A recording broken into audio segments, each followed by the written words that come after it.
Hello and welcome to Zambia today. My name is Alice Banda and I'm in an interview with Permanent Secretary for Ministry of Foreign Affairs and International Cooperation, Etamboyu Anamela Gunderson. Welcome to this interview, Mom.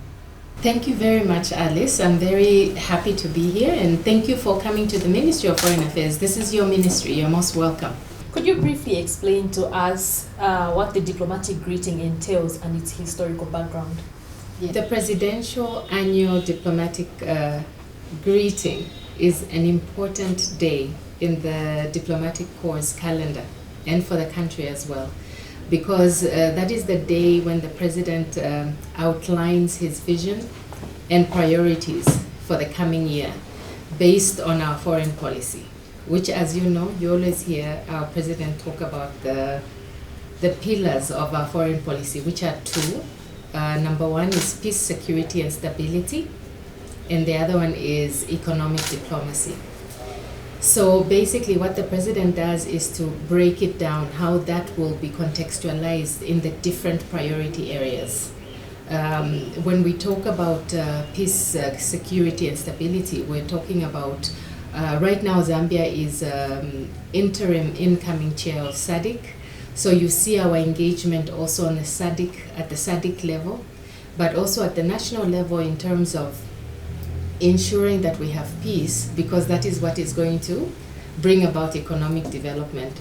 So he breaks all that down in his speech and also really invites the diplomatic community to see how they are going to cooperate with us in terms of our priorities, because their support to Zambia has to be aligned to our national development plan. I can talk about that a bit more later, but just to give you a preamble, that really this is a day where the President not only outlines his vision, but also it's an opportunity for the diplomatic community to hear from the President on what are the priorities for Zambia for the coming year.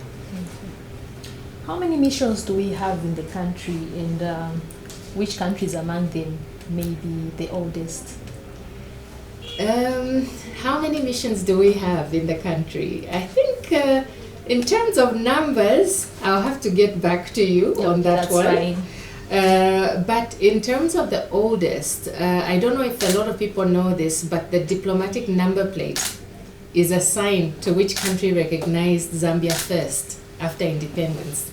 And so you have Britain as number one, the US as number two. So that ranking is based on which country recognized Zambia as an independent country after independence. So I think that should give you an idea when you see the diplomatic number plates driving around. Okay. What is the significance of this annual diplomatic greeting to Zambia's diplomatic and political calendar? It is huge. Like I mentioned earlier, as the Ministry of Foreign Affairs, in terms of economic diplomacy, for example, we took it upon ourselves to really define what that means. And for us, we came up with three things that we're already seeing that the President was doing, and the sector ministries that are involved in this, increasing trade and investment, basically. So for us as Foreign Affairs, what it means is, number one, to leverage private capital for development. And under that, what it is to do with make sure we have PPPs, public-private partnerships, we facilitate joint ventures, we work with the Ministry of Commerce and ZDA to make sure these connections are made. And then the second one is to position Zambia to benefit from appropriate financial instruments. So on this one, it's to make sure that we are speaking with we are facilitating meetings with the Ministry of Finance, with the World Bank, with the IMF, and also we're ensuring that our ambassadors are having these conversations with important financial institutions, not just banks, but even foundations and you name it.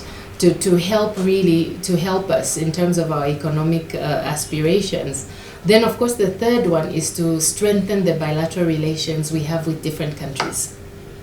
So this is where it's even more crucial how international relations plays out, because we have to develop strategic partnerships with those countries. We have to talk to them. What is their comparative advantage? For example, a country that is good with technology, another one that is good with agriculture, another one that is good with mining.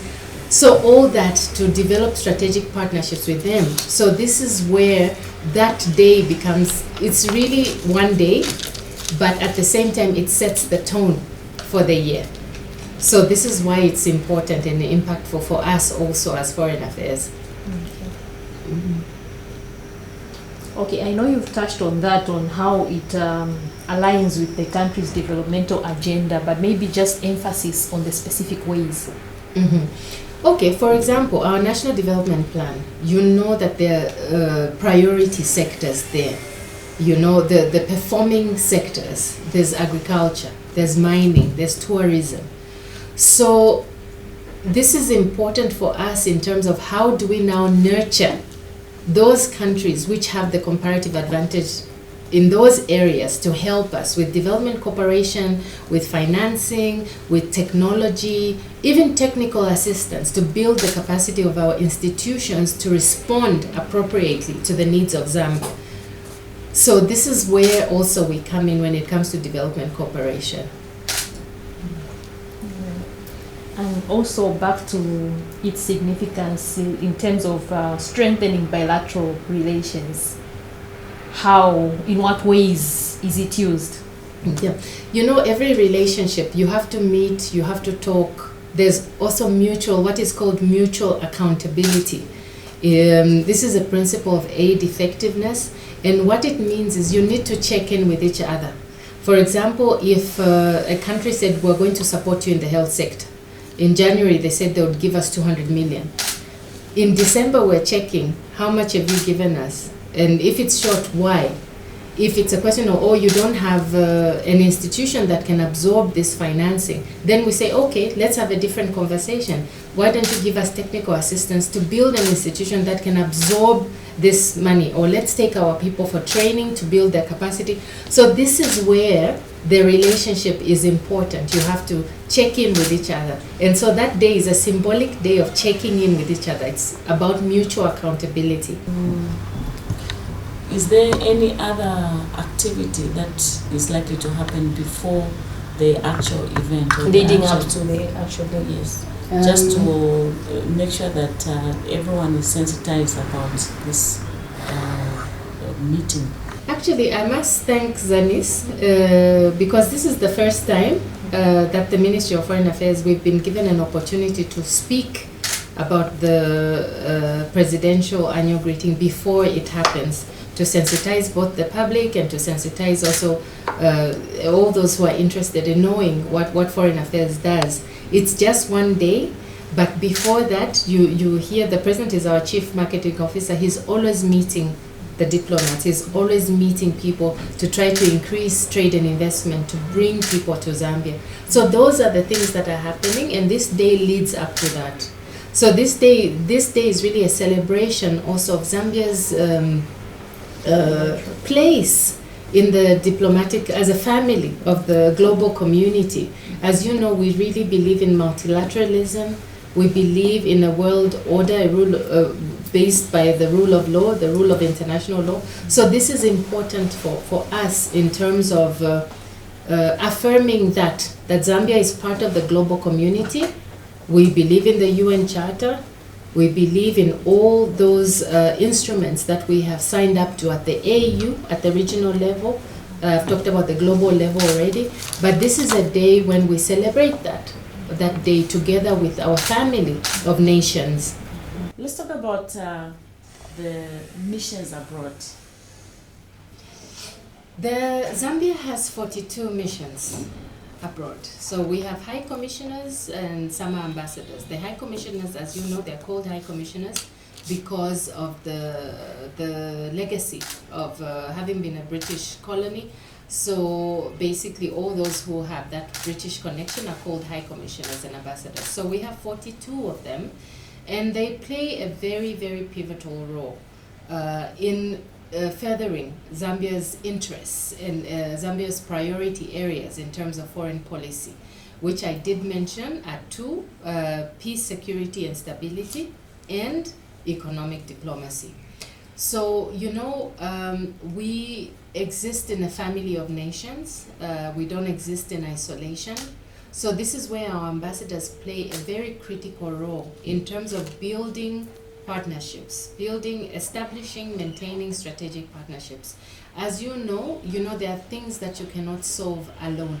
For example, you have climate change, you have pandemics, you saw what happened with COVID, you have natural disasters like drought. You saw that our president a while back announced that we had an emergency because of the drought situation, and we mobilized support from other countries and from multilateral organizations to support us. So this is where also our missions abroad play a key role in terms of engaging with the partner countries where they are accredited to further Zambia's economic interests, Zambia's policy priorities in terms of the peace agenda. So this is where we are really with our 42 missions and our high commissioners and our ambassadors and the role they play. Our diplomats, in short, the role they play in furthering Zambia's interests abroad. You talked about support, and I believe Zambia has received a lot of support from different countries. Do we reciprocate, and in which way? Yes, absolutely, we do. As you know, support is not just in terms of finances, it's also in terms of skills, it's in terms of training, it's even in kind. We have a principle called the principle of reciprocity in diplomacy, where when one country is vying for a position, you negotiate with another country that will support you on this if you support us on that. So there's that also, but also more importantly, Zambia is part of the United Nations, as you know, and it's been very active in the peacekeeping arena. We contribute even peacekeeping troops to the Central African Republic, for example. So there's that, and then we're a very active member of the African Union. Right now, the president is a champion for three large agendas. Number one is the cholera. He's the champion for cholera. He is the champion against child marriage. He was also appointed together with the former President Nana of Ghana and President Ruto to further the advocacy for reforming the international financial architecture system. This is a very heavy agenda, but because of the recognition of our president's efforts in turning our debt situation, recalibrating that, and making sure that our debt is restructured. So that is something that was recognized, that we achieved that under the G20 framework. So he was chosen to further that agenda. So in terms of our support, and this is how it manifests itself in diplomacy. And Zambia is a very critical voice in the global south right now. I think as Zambians you should be very proud because the president has really set the agenda quite high, and it's being recognized and this is being recognized by him being appointed to all these large agendas I've just mentioned. PS, thank you so much for according us an opportunity to speak to you. Thank you. Okay, maybe just one last addition. How have the good relations with the diplomatic corps in the country contributed to major economic achievements in the country, such as the debt restructuring? That one is very easy to answer. The debt restructure did not happen on its own. It happened because there were countries that were helping to lobby for Zambia. I mentioned the G20 framework. So you can imagine all those G20 countries were lobbying and rooting for Zambia to help us restructure our debt. So this is actually a good story to tell in terms of the turnaround. The Zambian kwacha, I understand, is a very good performing, one of the best performing currencies right now. That is quite an achievement. And then also in terms of fronting larger agendas, Zambia convened the FFD4, Financing for Development.